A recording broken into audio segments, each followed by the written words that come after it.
Throughout history, rulers have not only sought to punish criminals but to instill fear in entire populations. To achieve this, they devised execution methods so cruel and terrifying that even hearing about them would make people shudder. One such punishment from the ancient Near East was called scaphism, also known as the boats. The condemned person was tied between two hollowed-out wooden vessels, with only the head, arms, and legs sticking out.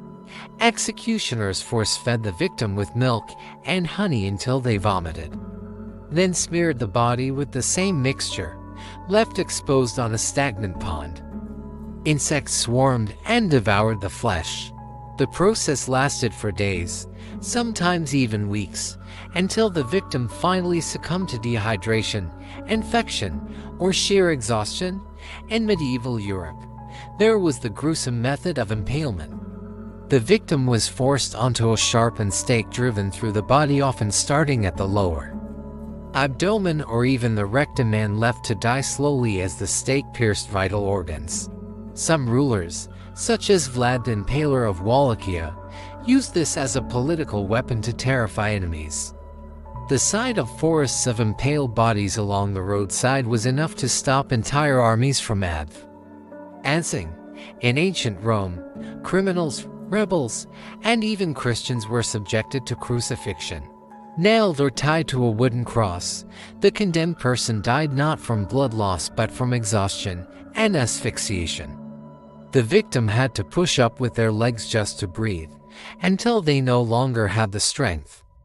This public execution served as a brutal warning to anyone who dared defy imperial power. In some parts of the Middle East, there was a punishment called sawing. Victims were hung upside down, and a large saw was used to slice them in half, starting from the groin, because being upside down kept the brain supplied with blood. The person remained conscious longer during the ordeal. This horrifying method was used to deal with traitors and spies, sending a clear message: betrayal would be met with unthinkable pain. Ancient Persia also employed a method known as stoning, where a condemned person was pelted to death by a crowd throwing rocks, and like a swift execution, this was slow and painful, ensuring public humiliation. The crowd's participation symbolized society's collective judgment, as if everyone shared the ruler's power to punish. In ancient China, there was a punishment known as death by 1,000 cuts, or linki. The condemned was tied to a wooden frame, and the executioner methodically sliced away pieces of flesh, starting with non-lethal cuts to prolong agony. Only later would vital areas be severed. This form of execution was reserved for high treason and heinous crimes, meant to erase not just a person's life but their honor as well. Medieval Europe had its own horrifying technique called the breaking wheel.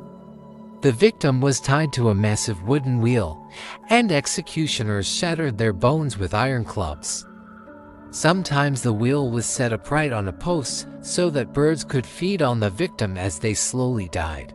In other cases, the condemned was finished off with a final blow of mercy, but only after hours of suffering.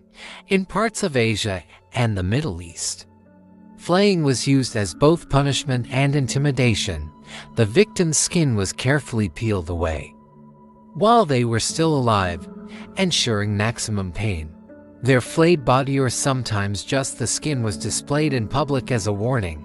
This was not just execution but psychological warfare. The ancient Greeks and later the Romans used a punishment called the brazen bull.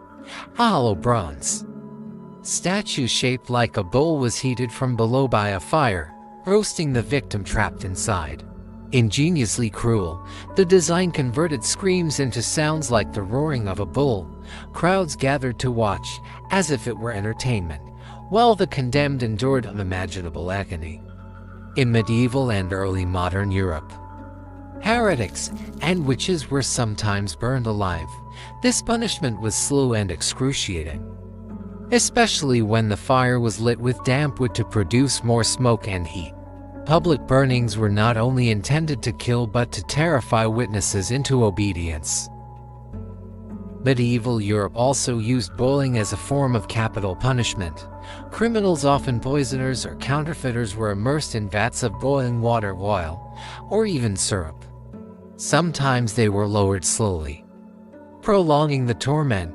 The sight of bubbling flesh served as a grim reminder of the ruler's absolute power.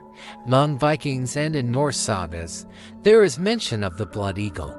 In this legendary execution, the victim's back was cut open, ribs broken outward, and lungs pulled through the wounds to resemble wings. While historians debate whether it was ever actually performed, the very idea was enough to inspire terror among enemies. Another cruel method was burying people alive. In Europe, this was sometimes used for clergy guilty of breaking sacred vows or traitors condemned in secret. Unlike executions meant as public spectacle, live burial was often done quietly, yet its horror lived on in stories and legends. In parts of Africa, rulers punished criminals by throwing them to wild animals. Lions, tigers, or crocodiles would tear victims apart while crowds watched. Sometimes the ruler ordered the beasts to play with their prey rather than kill immediately, adding to the torment. One of the most infamous punishments in European history was drawing and quartering. The condemned person's limbs were tied to horses or carts that pulled in opposite directions until the body was torn apart.